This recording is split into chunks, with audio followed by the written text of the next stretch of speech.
warahmatullahi wabarakatuh. Kembali lagi di salah satu program Kakak Media, Mimbar Akademik, bersama saya Feby, yang akan mengajak kalian semua berbincang dengan narasumber dan juga membahas topik yang bertemakan strategi public relation di era digital dengan memaksimalkan platform digital untuk meningkatkan engagement. Perlu diketahui bahwasanya pada era digital seperti saat ini, teknologi dan platform digital telah menjadi bagian tak terpisahkan dari kehidupan kita.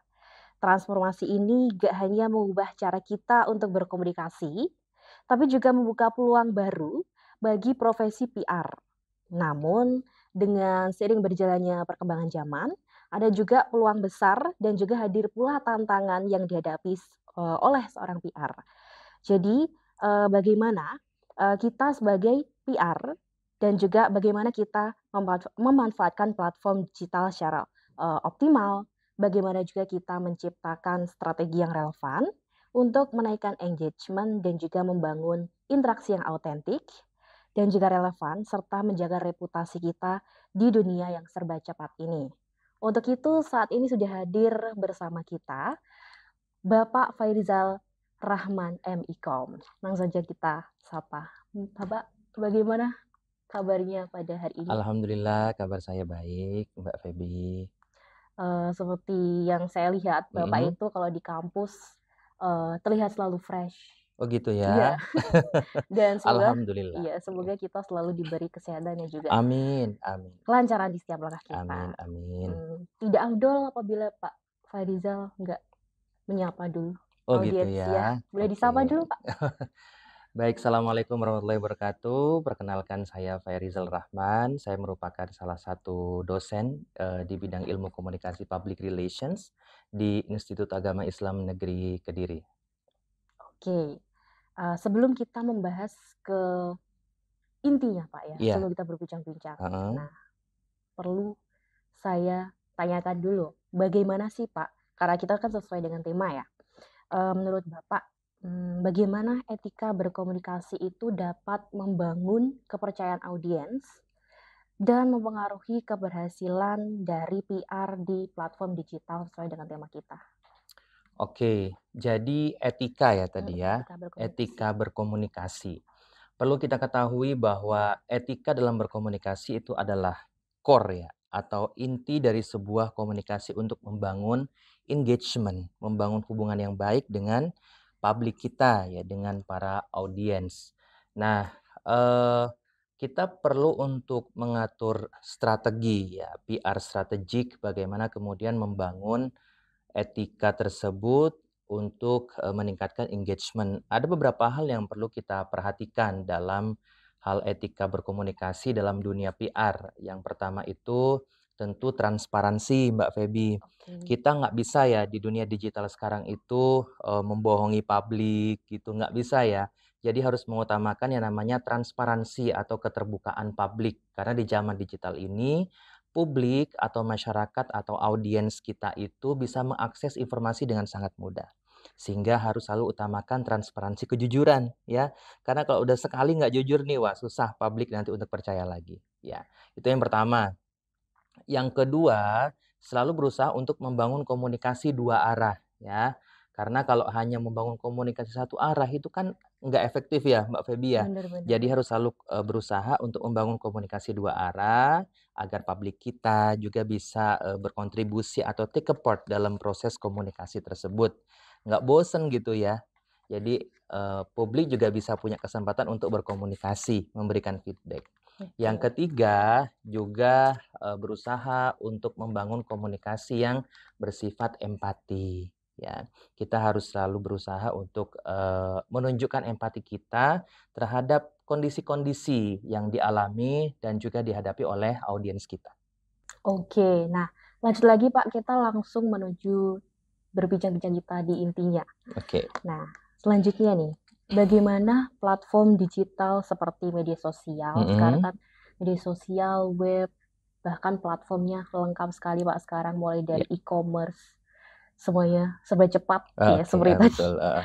Aplikasi mobile itu dapat dimanfaatkan Mhm. secara maksimal Oke. untuk membangun engagement tadi yang otentik dengan audiens. Terus Mm-mm. apakah ada tips, Pak, Mm-mm. yang membuat semua itu efektif untuk memperkuat hubungan dari brand atau organisasi yang tengah kita eh, jalani saat itu? Oke. Jadi saat ini semua atau se apa secara umum ya gitu ya, sebagian besar arus informasi itu sudah melalui lalu lintas digital ya, baik itu dari media sosial, kemudian web maupun platform-platform yang lain. Sehingga public relation officer mau tidak mau jika ingin informasi yang akan disampaikan kepada publiknya itu bisa tersampaikan secara efektif, juga harus mengikuti ya platform-platform apa, saluran-saluran apa yang saat ini sedang banyak digunakan oleh publik. Salah satunya adalah media sosial. Pada zaman sekarang, ya saat ini, di zaman ini, kita nggak bisa ya, public relation officer itu kemudian anti terhadap media sosial. Saya nggak mau pakai media sosial nih, saya mau pakai media-media konvensional aja. Misalnya, let's say koran misalnya atau apa ya zaman sekarang ya, ya koran majalah gitu ya zaman-zaman dulu gitu. Nggak bisa karena sekarang itu semuanya orang-orang sudah pakai media sosial ya untuk mencari informasi. Misalnya Mbak Feby misalnya mau cari makanan favorit di Kediri, cari di mana?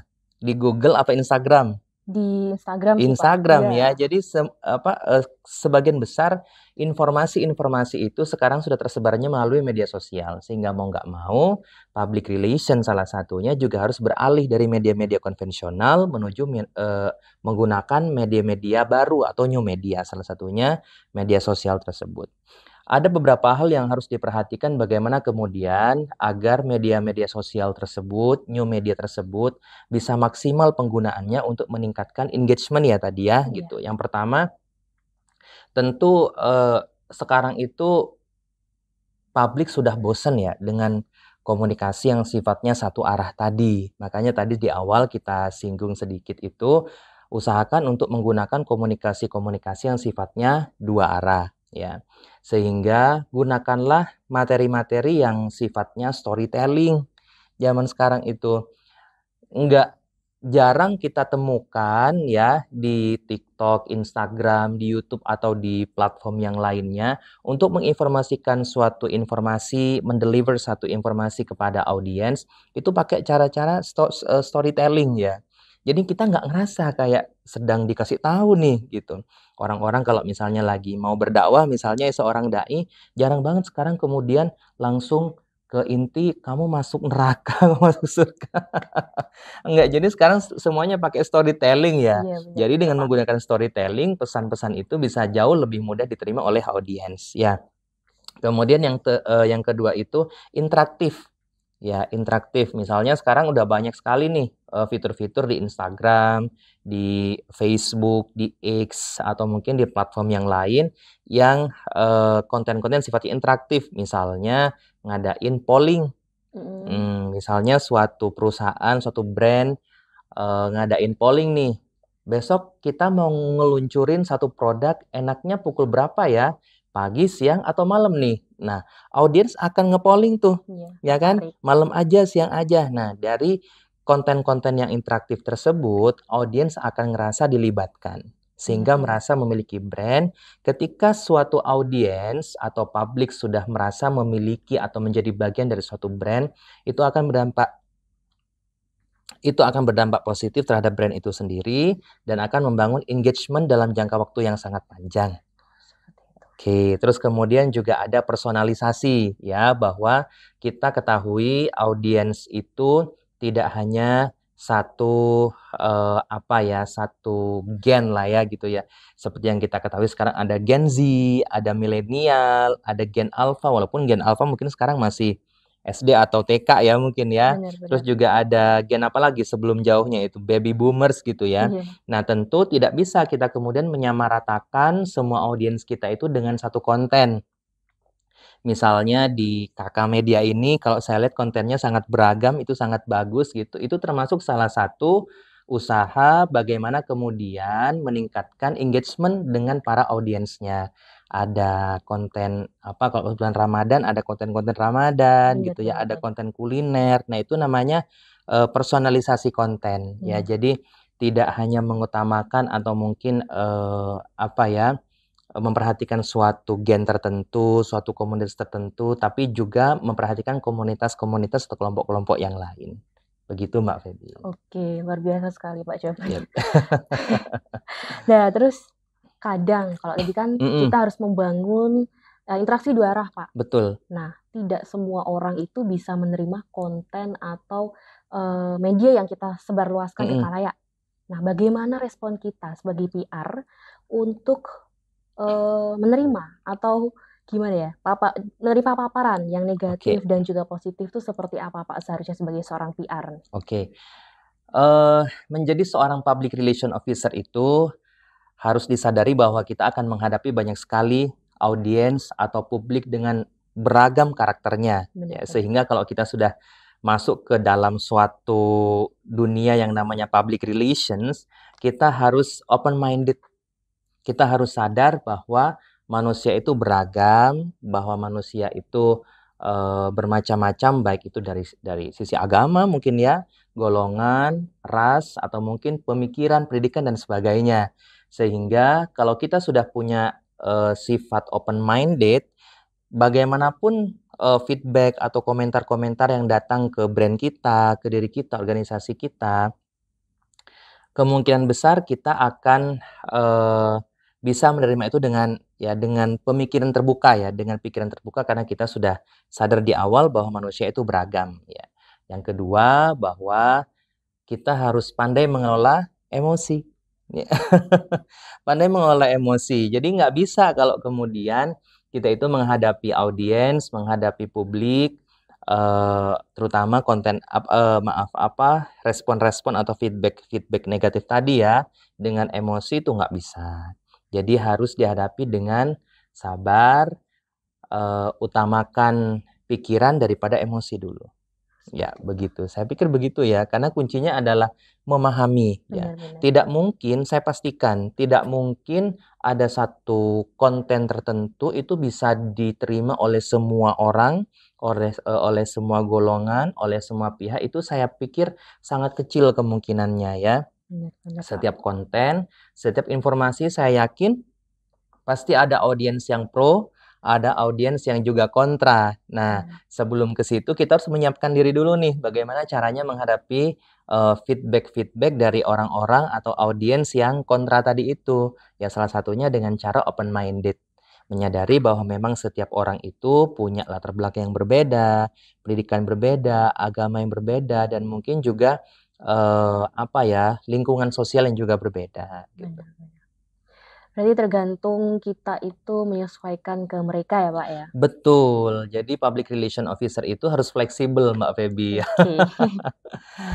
Oke lanjut Bapak ya, Heeh, terus juga Bapak pasti juga mengikuti ya, setelah mhm, mengikuti Gen Z dan lain sebagainya tadi, heeh, oke, dengan dunia digital sekarang juga muncul apa itu mhm, AI ya, Pak. betul, Nah, jadi seiring perkembangan teknologi juga muncul apa itu yang namanya AI ya, mhm, dan juga analik data. Bahkan kadang orang tuh kalau dulu-dulu ada itu yang jasa data analis. oke, Nah, sekarang itu heeh, nggak ada, Pak, karena nggak udah ada ada, AI. karena sudah ada AI ya, Nah, gitu, oke. jadi bagaimana tuh PR dapat mengintegrasikan teknologi dalam strategi digital mereka? Terus juga apakah ada contoh dari penggunaan teknologi Mhm, untuk meningkatkan engagement lagi atau memahami kebutuhan audiens secara luas? oke. AI zaman sekarang itu kita udah nggak bisa nolak lagi namanya AI ya. AI sudah menjadi bagian dari hidup, sudah menjadi, sahabat hidup kita, ya. Kita mau ngapain itu udah AI sekarang, ya. Benar-benar. Bangun tidur, lihat, lihat handphone, lihat cuaca, itu bantuan AI tuh. Bisa tahu nanti jam 12 Kediri akan hujan, misal Kediri akan, panas. Nah, itu bantuan AI. Artinya AI sudah ada dalam kehidupan kita dari hal kecil sampai hal yang besar, gitu. Termasuk dalam dunia public relation, kita nggak bisa menolak adanya AI, Mbak Feby. Nah, kita nggak boleh menolak dan juga nggak bisa menolak sehingga harus, mengaplikasikan, mengintegrasikan AI itu dalam kegiatan-kegiatan PR tentunya dengan tetap memperhatikan etika, ya. AI itu pasti punya dampak positif, pasti punya dampak negatif. Benar. Bagaimana kita sebagai manusia itu bisa memilah dan juga memilih mana hal-hal positif yang bisa kita ambil dari AI dan juga mana hal-hal negatif yang bisa kita buang dari AI. Nah, AI itu banyak macamnya kalau ya banyak macamnya terutama yang bisa dipakai dalam dunia PR ya. Apa yang sekarang itu umum itu ada ChatGPT ya, Bener. kemudian ada Gemini ya kalau kita umumnya Gemini ya, kalau Indonesia nyebutnya ya Gemini itu salah satunya. Itu aplikasi AI yang sangat umum, Mbak Feby. Dari ChatGPT kita bisa minta bantuan tuh ke ChatGPT tuh orang-orang PR tuh Public Relation Officer, bagaimana caranya kemudian mencari data jam-jam efektif untuk upload konten misalnya, atau mungkin mencari hashtag-hashtag yang sedang populer untuk menaikkan suatu konten, atau misalnya mencari konten-konten yang sedang viral itu apa. Nah, itu bisa. Itu untuk aplikasi yang gratis. Tapi ada juga aplikasi yang berbayar yang lebih powerful daripada eh, ChatGPT itu banyak. Jadi dari aplikasi AI tersebut kita bisa melihat bagaimana brand kita itu banyak dimension di luaran sana. Di Instagram, di media-media sosial, di website itu brand kita itu diomongin negatif apa positif sih oleh publik. Kalaupun diomongin positif dan negatif, kita bisa tahu dari AI berapa persen yang ngomongin konten, mohon maaf, berapa persen yang ngomongin brand kita yang positif, berapa persen juga yang ngomongin brand kita dalam sudut pandang yang negatif. Jadi kalau sudah kita tahu punya data nih, oh ternyata dari 100% publik kita, 60% ngomongin kita negatif nih. Berarti yang banyak ngomongin negatif dong. Kita sudah bisa langsung menentukan strategik PR untuk membuat agar brand kita ke depannya lebih banyak yang ngomongin hal-hal positif daripada negatif. Yes. Jadi AI itu sangat bermanfaat sekali untuk public relation officer. Jadi apapun yang berlebihan juga nggak bisa ya Pak ya. Betul. Bila digunakan berlebihan dalam PR pun juga pasti ada dampak buruknya ya Pak. Betul. Jadi pandai-pandainya public relation officer ya untuk memilah dan memilih mana hal-hal yang bisa kita pakai, mana hal-hal yang juga harus kita buang ya. Karena dalam komunikasi seperti yang Mbak Feby tadi singgung di awal bahwa ada yang namanya etika. Ya, gitu. Luar biasa Pak. Bagaimana cara mengevaluasi efektivitas Mm-mm. strategi PR Strategi PR-nya ya. ya di Oke. platform digital? Platform Terus digital. Oke. adakah indikator kunci atau key performance yang dapat digunakan untuk mengukur keberhasilan dari kampanye PR digital tadi Pak? Oke. Bagaimana caranya mengukur nih keberhasilan gitu ya? KPI, KPI, KPI bukan komunikasi penyiaran Islam ya, tapi Bukan Key Performance Indicator gitu indikator. atau target gitu ya. Nah, bagaimana caranya mengukur KPI itu? Pertama harus punya target dulu di awal nih, Mbak Feby. Seorang PR agar bisa mengukur apakah tindakan-tindakan PR-nya, apakah kampanye-kampanye PR-nya itu berhasil, di awal harus punya target dulu. Ketika di awal sudah punya target, maka dia bisa menentukan nih, saya berhasil apa enggak. Gampangnya, misalnya Mbak Feby mau jogging nih pagi-pagi nih, mau jogging. Harus punya target dulu. Saya akan jogging sejauh 1 kilometer. Kalau misalnya Mbak Feby kemudian larinya, joggingnya itu 1,2 kilometer, dikatakan berhasil atau tidak? Melebihi Pak. Melebihi ya, Ya. berhasil ya. Kenapa Mbak Feby bisa mengatakan itu berhasil? Karena di awal sudah ada target nih. Nah, agar kampanye-kampanye PR, kegiatan-kegiatan PR itu bisa terukur di belakang, maka di depan itu harus ada target dulu. Nah, dalam dunia PR nih yang banyak bergerak dalam dunia media sosial ya, biasanya ada beberapa KPI yang sering digunakan oleh para public relation officer. Yang pertama itu adalah engagement rate. Jadi tingkat hubungan antara audiens dengan kita, pemilik brand gitu ya. Engagement rate itu macam-macam Mbak Feby. Bisa diukur dari jumlah like misalnya, atau bisa diukur dari jumlah komentar, bisa diukur dari jumlah penayangan, berapa kali video kita ditayangkan, berapa kali konten kita itu diputar. Nah, itu bisa diukur dari situ gitu. Yang kedua ada traffic di web. Kalau kita punya web misalnya seperti IAIN Kediri gitu kan punya web nih official webnya tuh. Nah, bisa dilihat di situ ada berapa pengunjung hari ini. Dari pengunjung itu ada dari sekian banyak pengunjung berapa usianya berapa sih? Atau misalnya dari negara mana aja. Nah, di situ kan bisa diukur. Pengunjung hari ini ada sekian puluh orang, ada sekian ratus orang dibandingkan dengan target kita di awal misalnya target kita untuk pengunjung web itu perharinya ada 10. Nah, itu sudah bisa diukur tuh berhasil atau tidak.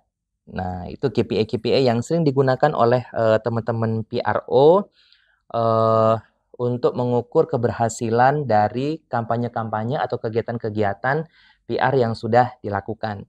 Kemudian juga ada yang ketiga, bagaimana caranya mengukur atau indikator pengukuran keberhasilan PR itu dari sentimen pasar atau sentimen publik.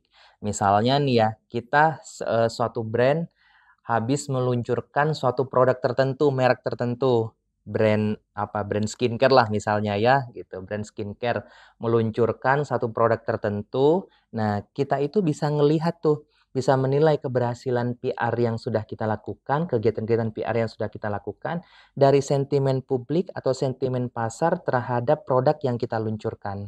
Kan ada tuh produk diluncurkan atau misalnya kegiatan itu dilaksanakan dapat sentimen negatif, hujatan malah dihujat sama netizen ya, ada kan Benar. sering kita nemuin kan. Nah, itu salah satu KPI atau pengukuran dalam dunia PR, sentimen pasar terhadap produk-produk yang baru saja kita luncurkan. Apakah pasar itu merespon secara positif atau merespon secara negatif. Seperti itu.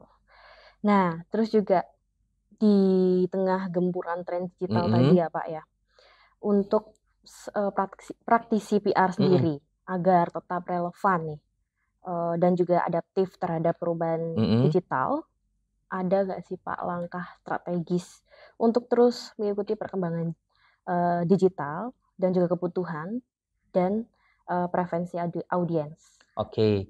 Di zaman sekarang Mbak Feby, ya, informasi dunia itu berubah dengan sangat cepat, ya. Berubah dengan sangat cepat. Saya masih ingat di tahun, karena sebelum jadi dosen saya praktisi PR di salah satu perusahaan. Dari tahun 2013 sampai dengan, saat ini, itu sangat sekali jauh berubah, ya. Dunia sangat jauh berubah, sehingga public relation officer atau teman-teman yang berkecimpung dalam dunia PR juga nggak boleh nih ngerasa pengetahuannya sudah paripurna, ngerasa pengetahuannya, "Saya udah pinter banget nih dunia PR nih, nggak perlu belajar lagi," gitu. Nah, nggak boleh, ya. Karena dunia sangat berubah, dunia berubah dengan sangat cepat, sehingga teman-teman PR harus terus belajar, terus mengupdate pengetahuan-pengetahuan baru dalam dunia PR, dalam dunia PR. Terutama, selalu update tentang tren-tren terbaru dari dunia teknologi. Bagaimana kemudian teknologi itu dipakai, boleh banget kalau misalnya kita mau compare dengan kegiatan-kegiatan PR di luar negeri sana. Mungkin ada suatu negara yang, teknologinya sudah maju gitu ya, bagaimana teknologi itu digunakan dalam dunia PR, kemudian kebijakan-kebijakan PR yang diambil gitu bagaimana. Nah, kita harus selalu up to date. Jadi praktisi PR ya anak-anak, mahasiswa yang mungkin di jurusan PR gitu ya, harus banget dalam handphonenya, gadget yang dimiliki itu harus ada tuh aplikasi platform berita tuh. Jadi setiap hari tuh harus buka yang namanya berita tuh ya, harus lihat tuh. Oh ternyata di negara ini tuh lagi begini, di belahan bumi yang lain lagi begini, sehingga pengetahuannya yaitu jadi lebih luas, jadi Oke. terupdate ya gitu. Selain aplikasi berita tadi, Pak, Mhm, inovasi atau tren baru digital itu yang menurut Pak Rizal semakin mempengaruhi strategi PR ke depan itu apa, Pak, kira-kira? sekarang itu lagi marak banget yang namanya, VR ya, virtual reality ya. Jadi, Mbak Feby pernah ya kayak misalnya lihat orang itu bisa seakan-akan di suatu tempat jadi hanya pakai Mhm. kacamata VR itu jadi seakan-akan di suatu tempat. Nah, sekarang lagi marak seperti itu. Kalau dulu seorang public relation officer mau mengadakan, eee konferensi pers ya. Konferensi pers itu harus mengundang banyak wartawan untuk datang ke satu tempat gitu. Karena semenjak Covid kemarin gaya hidup manusia berubah nih, yang dari awalnya mobile itu sekarang jadi digitalize Digital. kan, jadi semuanya digital gitu. Orang-orang kalau rapatnya kejauhan nih, Zoom aja deh, atau mungkin Google Meet aja deh, kayak gitu kan ya. Nah sama di dunia PR juga begitu. Jadi sekarang lagi marak penggunaan VR ya. Jadi kalau misalnya mau bikin konferensi pers, si pemilik perusahaan atau mungkin CEO itu hanya menggunakan VR, kemudian juga para awak-awak media itu nggak datang ke kantor. Jadi di kantornya masing-masing udah pakai VR, semuanya pakai VR, jadi seakan-akan semuanya connected, terhubung, ada di suatu tempat. Nah sekarang yang lagi viral itu di dunia PR. Berarti dari perusahaan sendiri menyediakan device-nya ya, Pak? Betul. Jadi sekarang itu sudah, apa ya, digitalized connected ya. Mmm, Jadi kalau zaman dulu itu orang-orang kalau mau ketemu dengan CEO, ketemu dengan wartawan itu harus datang ke satu tempat, sekarang udah nggak perlu lagi, gitu. Nah, tantangannya tentu juga semakin kompleks, ya. Karena pakai dunia digital, ingat bahwa komunikasi yang dilakukan secara tidak langsung ya, melalui handphone, melalui Zoom, melalui Google Meet, melalui VR dan sebagainya, tentu potensi misunderstanding-nya, potensi miskomunikasinya juga akan semakin besar. oke. Nah, untuk menanggulanginya sendiri gimana tuh, Pak? Dari Nah, kayak gitu-gitu? oke. Gimana cara menanggulanginya ya? Ya seperti tadi itu, bahwa kita kalau sudah masuk ke dalam dunia digital, terutama dalam dunia PR, kita harus open minded bahwa eh, dalam komunikasi yang dilakukan secara tidak langsung melalui saluran digital, maka akan sangat rentan dengan yang namanya miskomunikasi atau misunderstanding. Ya, kalau misalnya contoh simpelnya begini, kalau Mbak Feby lagi chat dengan temennya, kan sering terima ya emot-emot gitu ya, atau apa tuh, yang lucu-lucu kayak gitu. Beberapa kali mungkin Mbak Feby menganggap, suatu emot itu lucu, tapi ketika dikirim ke dosen, ternyata dosennya tersinggung, "Kok saya oleh Feby dikirimi emot lope-lope?" Gitu kan. Waduh, Nah, dalam dunia digital, setiap orang itu harus open minded, ya bahwa setiap orang itu punya background masing-masing dan komunikasi yang dilakukan secara tidak langsung atau melalui digital itu sangat rentan dengan yang namanya miskomunikasi dan misunderstanding. Jadi nggak bisa kemudian seorang dosen terima emot lope-lope dari mahasiswanya, kemudian dia ngerasa tersinggung, nggak bisa dong gitu kan. Karena zaman digital itu ya begitu memang penuh dengan misunderstanding dan miscommunication, ya. jadi di sisi positif yang serba cepat juga ada sisi negatif Ada sisi yang negatifnya, tetap ada ya, Pak, ya? tetap ada bagaimana kita ya open minded tadi, bahwa ya setiap orang punya background masing-masing dan punya preferensi masing-masing. Oke. Oke, Pak, sebagai closing, tapi Hmm, sebelum closing, ada pertanyaan terakhir. iya, Nah, untuk pesan dan juga harapan terhadap audiens mengenai pembahasan tema kali ini, Pak, mhm, bagaimana? oke. Pesan saya kepada semua teman-teman, terutama teman-teman yang berkecimpung di dunia public relations bahwa Eee, semua orang bisa ya mendeliver pesan. Semua orang bisa menyampaikan pesan. Tapi tidak semua orang bisa menyampaikan pesan yang beretika, yang bermakna. Ya, sehingga mulai sekarang yuk kita belajar bagaimana menjadi pribadi yang tidak hanya bisa menyampaikan pesan, pribadi yang tidak hanya bisa menyampaikan informasi, tapi juga pribadi yang bisa menyampaikan pesan yang bermakna terhadap komunikan kita. Oke. Luar biasa sekali, Pak, ya. Terima kasih Saya juga terima sudah kasih. menyempatkan hadir di Ya, mimbar akademik pada hari ini. dengan senang hati. Jadi kesimpulannya, jadi kita harus membangun etika PR untuk membangun sebuah engagement dengan membangun kejujuran, komunikasi dua arah, membangun komunikasi dengan rasa empati. Pada zaman sekarang juga seorang PR tidak boleh anti terhadap medsos, karena banyak juga informasi yang tersebar lewat medsos. Dalam menjadi seorang PR harus mempunyai sifat dan juga memiliki pikiran yang open minded, pandai mengelola emosi, dan juga yang paling terpenting adalah bisa memahami dan juga, mengetahui tren yang tengah terjadi atau adanya, AI yang sangat bermanfaat untuk membantu pekerjaan seorang PR. Itu tadi pembahasan di program Mimbar Akademik. Terima kasih sudah membersamai kita pada Mimbar Akademik kali ini. Apabila ada salah kata, mohon maaf. Wassalamualaikum warahmatullahi wabarakatuh.